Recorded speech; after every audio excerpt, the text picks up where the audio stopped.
Hello family members, আসসালামু আলাইকুম। Note guide বন্ধ পরিকল্পনা নিয়েছে এনসিটিবি চেয়ারম্যান। এবার নতুন বই আসার আগেই গাইড ফাঁস হওয়ার বড় পরিবর্তন এবং বড় নির্দেশনা দিয়েছে এনসিটিবি চেয়ারম্যান। তো জেনে নিন দ্য ডেইলি ক্যাম্পাস আপডেট নতুন প্রকাশিত।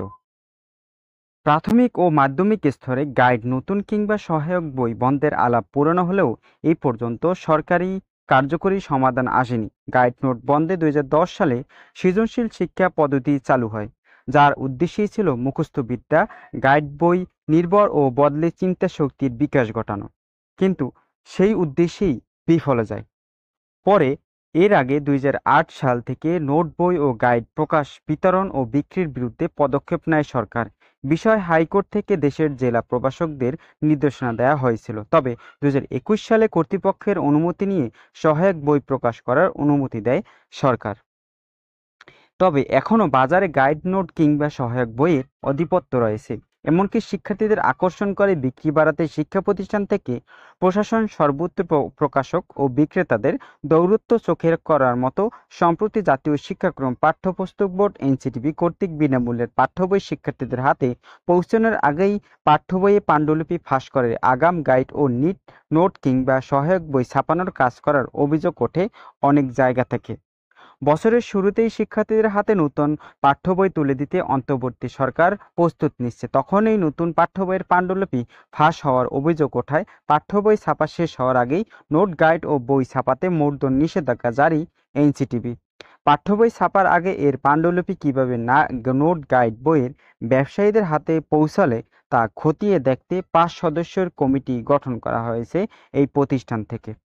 বছরের পর বিভিন্ন পরিকল্পনার পরেও গাইড নোট কিংবা সহায়ক বইয়ের আধিপত্য না কমায় এবার বড় পরিকল্পনা কথা ভাবছে এনসিটিবি।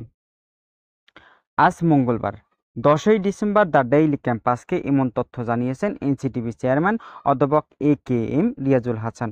সহায়ক পুস্তিকার আধিপত্য কমাকে না পারার পিছনে কারিকুলামের দুর্বলতাকে দায়ী করেছেন অধ্যাপক রিয়াজুল হাসান।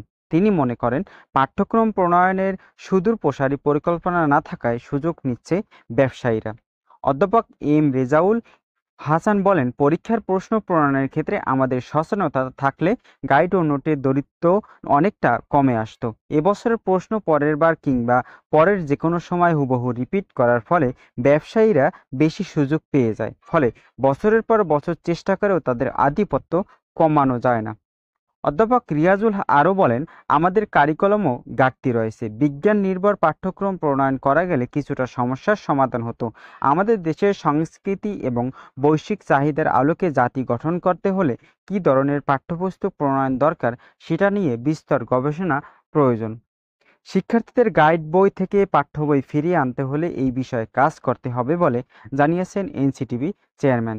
এনসিটিভির পরিকল্পনার কথা জানিয়ে চেয়ারম্যান আরও বলেন, শিক্ষা মন্ত্রণালয়ের সাথে বিষয়টি নিয়ে প্রাথমিক পর্যায়ে আলাপ হয়েছে।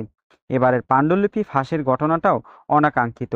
অসৎ ব্যবসায়ীদের দৌরত্ব কমাতে হলে সামরিক পরিকল্পনার প্রয়োজন রয়েছে।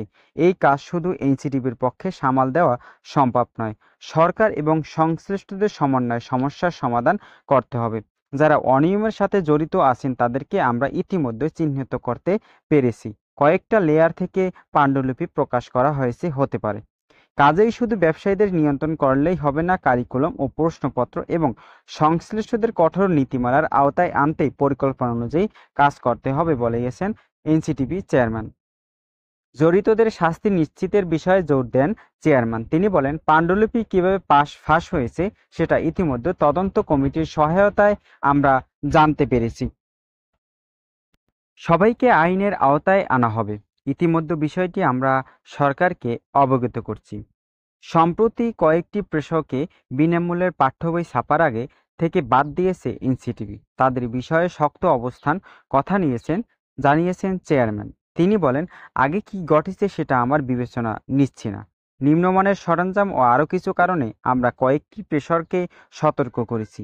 পরের বার এমন হলে তাদের ব্ল্যাকলিস্টে ফেলে দেওয়া হবে। যে কোনো অপরাধের বিষয়ে আমরা কঠোর থাকব। আমরা উদাহরণ স্থাপন করতে চাই। তো চ্যানেলটি যদি আপনি নতুন হয়ে থাকেন, সাবস্ক্রাইব করে রাখবেন। ধন্যবাদ।